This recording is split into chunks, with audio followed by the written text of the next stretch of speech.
আমরা তো সাধারণ মানুষ, আমরা কোনো রাসূল নই, আমরা কোনো সাহাবী নই, ওলিয়া উলিয়া নই।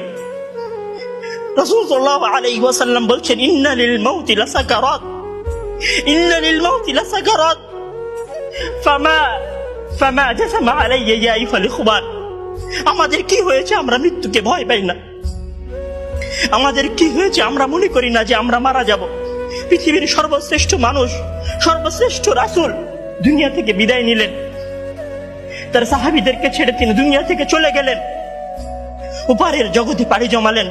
আমাদের কি হয়েছে যে আমরা বিশ্বাস করতে চাই না, আমরা প্রস্তুতি গ্রহণ করি না মৃত্যুর জন্য? আমি আপনি কি মনে করি যে আমরা চিরদিন বেঁচে থাকবো? আমি আপনি কি মনে করি যে আমার গ্যারান্টি রয়েছে আমি সালাত আদায় করে আমার রুমে ফিরে যাব? বিশ্বাস করুন হে আমার ছাত্র ভাইয়েরা, অবশ্যই আমাকে আপনাকে একদিন মৃত্যুবরণ করতে হবে।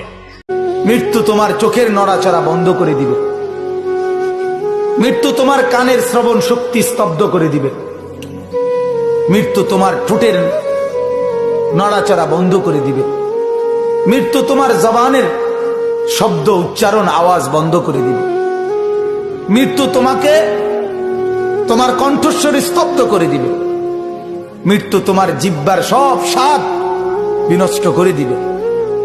অচিরেই রূহ চলে যাবে, আর কিছুই থাকবে না তোমার, না কানের শ্রবণ শক্তি, না নাকের ঘ্রাণ শক্তি, না চোখের দৃষ্টি শক্তি, না চামড়ার অনুভব শক্তি, না পায়ের চলার শক্তি, না কল্পনার বিবেকের দিমাগের চিন্তা ফিকিরের শক্তি, কিচ্ছু থাকবে না।